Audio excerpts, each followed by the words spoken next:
Welcome to another Founder Wisdom podcast. We have Firdaus Nagree with us today. Firdaus is a founder and investor, scuba diver. His LinkedIn says London, but he's in Dubai, from Mumbai. So it's a very diverse background. He's founded at a couple of companies. So the Empty Space, FCI London. He's a board member at YPO. Quite an accomplished guy right there. So Firdaus, I'm glad to have you on today. Tell us a bit more about yourself and what you're up to nowadays. Thank you, Charles. It's great to be here. I don't know what to tell you. I like experimenting. I started my career at Accenture. What's important? I met my wife at university. She and I are involved in a variety of different businesses. SCI London is one of our interiors and construction businesses, which is a lot of fun. It's headquartered in the UK, in London. And we do projects all over the world. We've expanded into Nigeria recently, about 15 years ago. The more recent expansion is in Dubai, which is now where I'm based. So we're expanding into GCC. That's a lot of fun. My background is consultancy, so started my working career at Accenture. I love technology, and so I'm having a great time at the moment with this explosion of AI and all the fun things it brings, experimenting with a variety of different business ideas, and injecting AI into everything that we do, and just generally kind of enjoying life and enjoying experimenting with different things. I'm an angel investor, so I'm exposed to a number of different investments. Most of them are dying or dead, but a few of them are doing pretty well. So that's also interesting. And very happy to be on the pod. Which one was your first successful business? Because I see Mini Capster here. I see Nuvo, Sirius E Media, Design Your Wardrobes. Which one was your first home run? Um, okay, it depends on how you define home run. If we're talking about just economics, then it was probably not so much a business, but just investments. So I started trading equities quite young, when I was still at university, and I got into Google and Apple very, very early, just at the right time. It was just dumb luck, and so they gave me kind of a good initial push, which allowed me to get into property and allowed me to get into bridge finance and a bunch of other things. So I think the first kind of big chunk was that, I would say. In terms of businesses and funds, I've exited a few businesses in the food space. They've been quite interesting. Also, I mean, the running businesses are also profitable. So if I had to just say one big thing, I would say Google, Apple in the early days, and then I mean more recently, I've done comfortably well on Bitcoin, but again, I wouldn't call that business. I call that more religious. So yeah, those things. Tell me about how you acquired that investor mindset, which I didn't have when I was probably the same age as yours. I was an entrepreneur very young, though, so I'm grateful for that.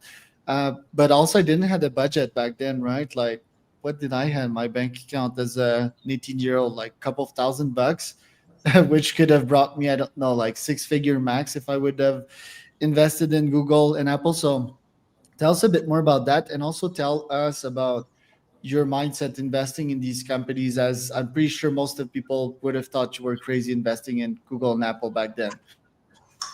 Um, so I have always had some sort of side hustle going on. So from school and through university, we used to do a lot of these gigs, right? So we would rent nightclubs, and then we'd fly in acts, sell tickets. It was pretty manual, I would say, analog. But it used to, we used to kind of sell 2,000 tickets to some events, and it could be quite profitable.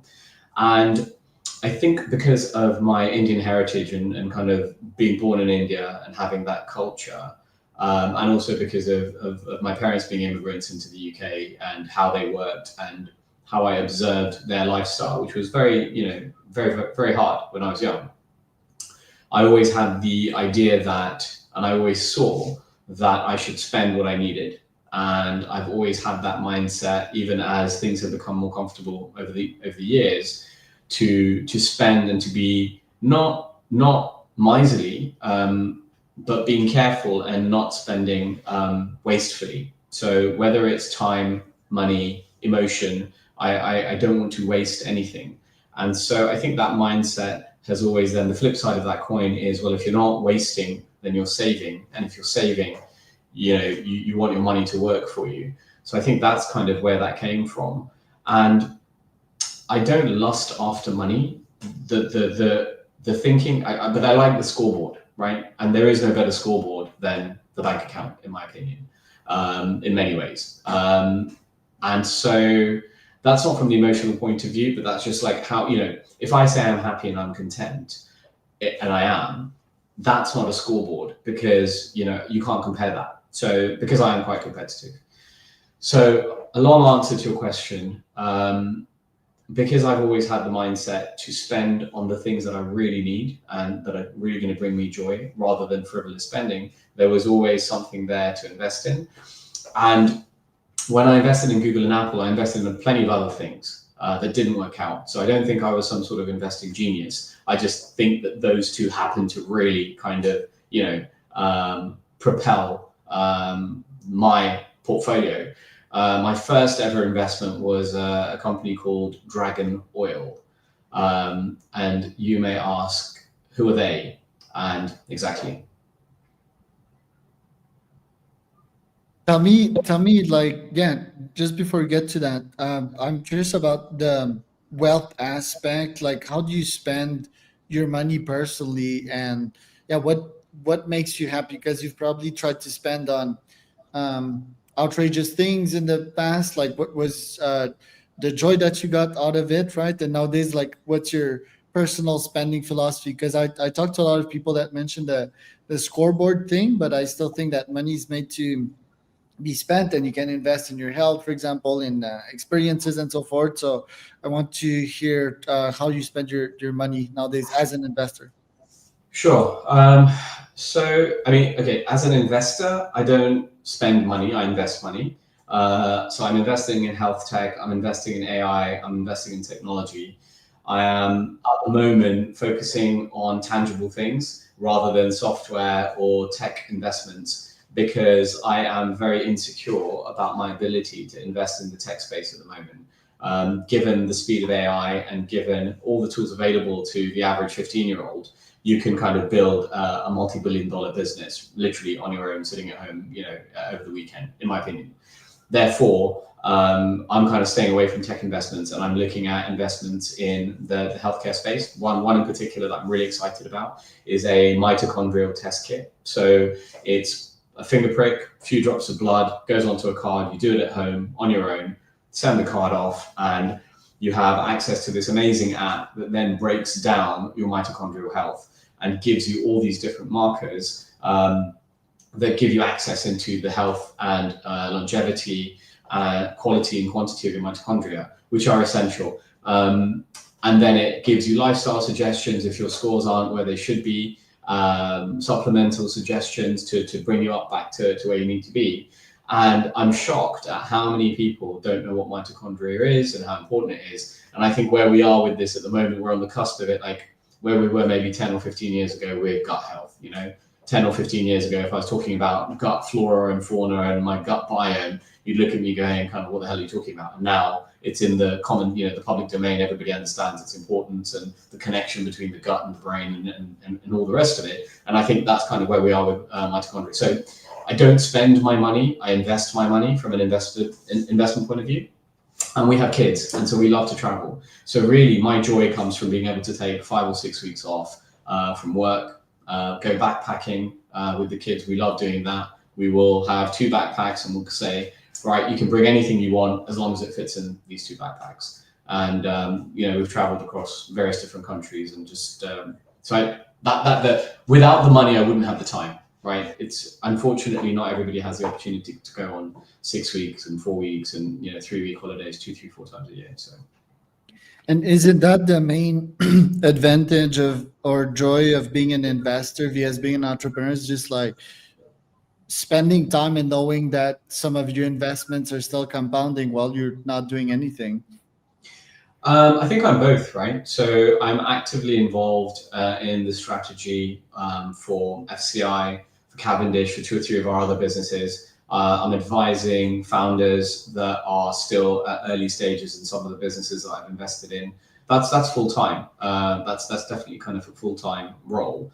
And especially for the last couple of years since AI has been around, I'm learning every day. I'm trying to upskill myself and trying to be as close to the, let's say, functional and operational cutting edge of AI. So I'm not talking about fundamental building LLMs or trying to get into the code of the structure of it, but what sits on top, right? What can we use this stuff for?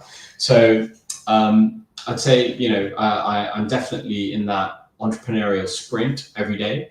And then the investments that are paying back definitely give me the comfort that I can take risk in some of the entrepreneurial ventures because there's that steady passive income coming in. Very cool. And tell me a bit more like the real estate aspect to it, because I would invest in tech companies because the risk's a bit higher and the returns a bit higher. Properties, it's a bit slower and less exciting in my opinion. Are you still investing in real estate, and if so, what percentage of your portfolio is it? Yeah, so I am actively investing. I have actively invested in Dubai, and I'm actively looking for investment opportunities in the UK because there is a softening in the market in the UK, especially in certain parts of the UK, certain parts of London. In terms of what percentage, so I would say about 35% of my wealth is in property. Mainly in the UK, but also some in Middle East and in India. And I'm opportunistic.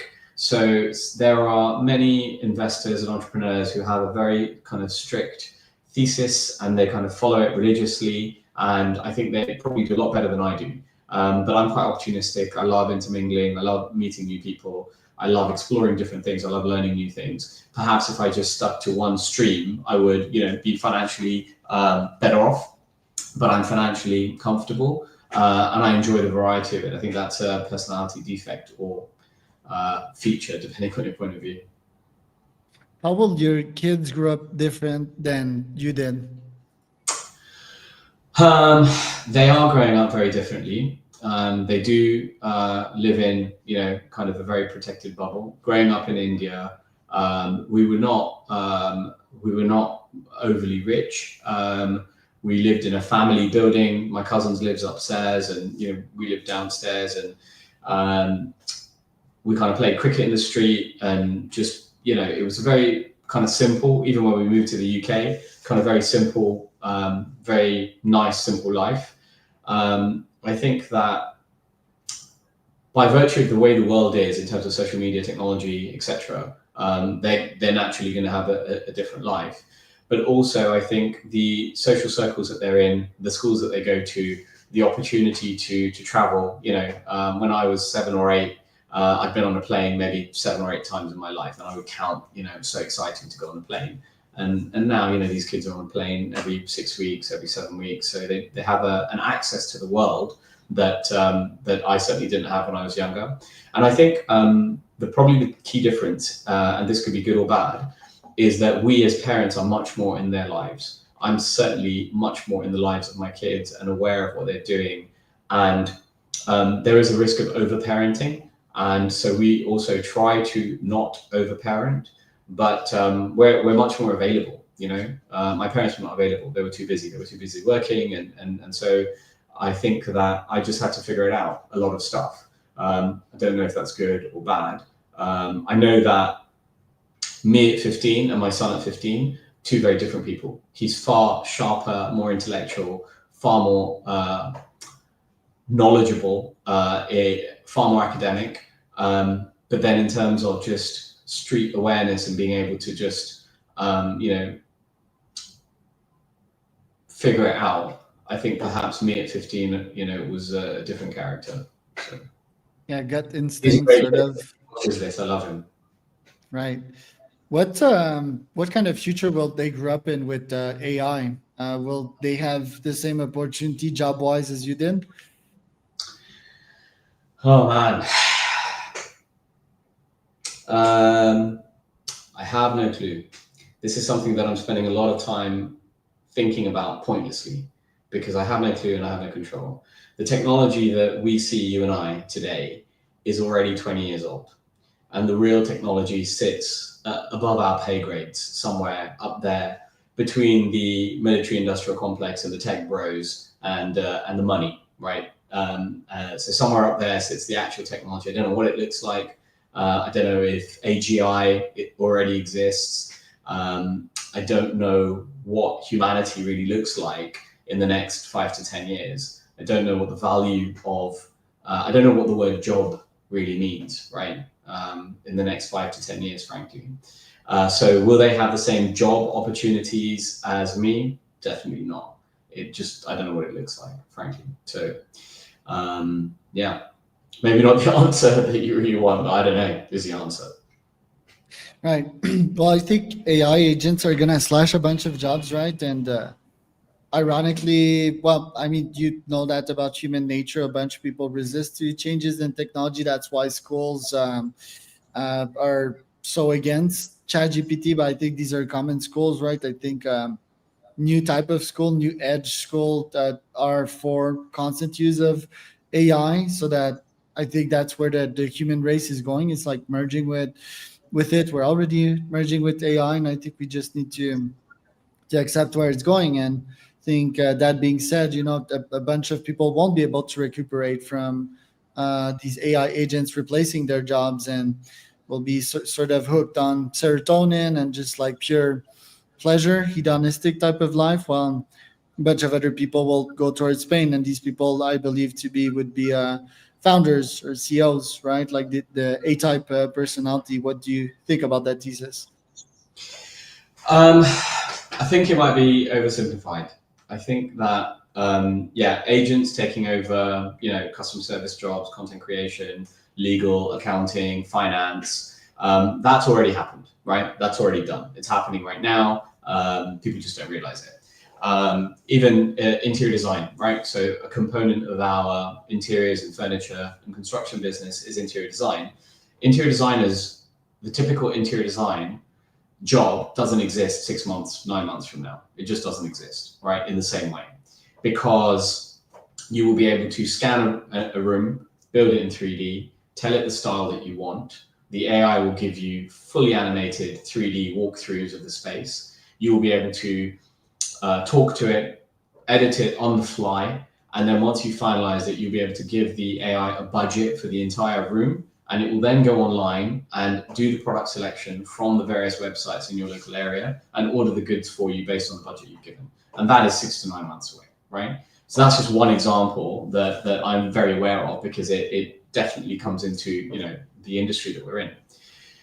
The bigger thing is, like, what happens to government? What happens to money? What happens to finance? What happens to the stock market when all information is the same? The stock market is, you've got more information than me, so you make a trade that I can't make, right? But when the AI has all the information, like, what actually happens to all these things? It's, what happens when the humanoid form robot becomes accessible? Okay, we've all heard Elon Musk talk about Optimus being $20,000, okay, or $900 or $800 a month to rent, okay, and that can work 24/7, doing any job that you want, cognitive, physical. They can be in the fields, they can be making something, they can be in factories. So all of that stuff, and my puny, tiny human brain cannot extrapolate all of that at the same time. So this traditional linear model of job, entrepreneur, founder, creator, it's all like in this big messy pool. What will be important? How will people be productive? Because the problem is, if you're not productive, then you get left behind. So what happens to all the taxi drivers? What happens to all the people, like I said, doing data entry? What happens to the millions and millions and millions of people working in call centers, answering your customer service inquiries? What happens to entry-level programmers? Some of these people will get upskilled for sure. People talk about first year developers working like, they've got 5 or 10 years experience. Okay, that's fine.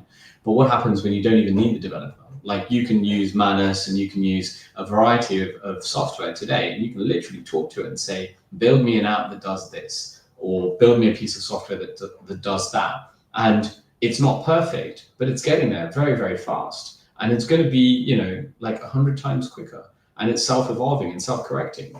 So, I cannot fathom what all this really looks like. So it's just the human-to-human connection is what's going to be important. So where is the value going to be in human-to-human connection? Even now, I mean, I was reading something that says the biggest use of individual AI is as a therapy agent, right? To give you advice, to talk to you when you're upset, to be your friend, right? To have a girlfriend or a boyfriend, or just a friend, and that's kind of sad in a way, right? That we need technology, that human. So if my best friend is an AI because they know me so well and they know the right thing to say at the right time, and the camera can exactly tell from my body language how I'm feeling, it'd just be perfect and make me feel better. That doesn't necessarily mean it's a bad thing, right? It's fulfilling the purpose. So I don't know. Construction, you'll still need a certain amount of humans in construction. I don't know. Again, I'm not giving you a very satisfactory answer because I'm thinking about this stuff a lot, and I'm trying to get my head around it. But I think the world is going to change so dramatically over the next 3 to 5 years. We just cannot comprehend it, and in a way, we're kind of ostriching it, just putting our heads in the sand so that we don't have to deal with it. Because when it comes, it's going to happen so fast. I don't know if you've been playing around with Midjourney or VO3 or any of these. I mean, the video on that is phenomenal. And it's just like, one day it doesn't exist, and then the next day it's just here, and it's phenomenal, It's like magic. Literally. It's like it's crazy how fast it happened, right? Like, but yeah, if you speak to like AI godfathers, these folks have been working on it for like the last 20 years, right? And I've been wanting grocery to my door starting around like 2008, but I had to wait till 2015 till that happened. So Yeah. it's always interesting to predict the future, right? Especially as an investor and make bets on it. So give me a lot to think. Like my framework to this, like how can I sell picks to AI miners, for example, or once UBI happens, what other industries will benefit from UBI, because it won't be gradual, right? So like all making these side bets on these macro events that will happen. Firdaus, where can people find out more about you? So nagree.co, nagree.co is my website, which is updated quite often. And then from time to time, if I'm feeling really upset, I'll go and post something on LinkedIn, so you can find me on LinkedIn as well, if you're interested. Isn't that for Twitter? Like when you're getting pissed, like you. With Twitter, LinkedIn was like more the polished professional version of you. Yeah, I stay off Twitter in terms of posting. I don't think I can take the criticism, so I'm just a voyeur on Twitter. Okay, so that was Firdaus, and ciao.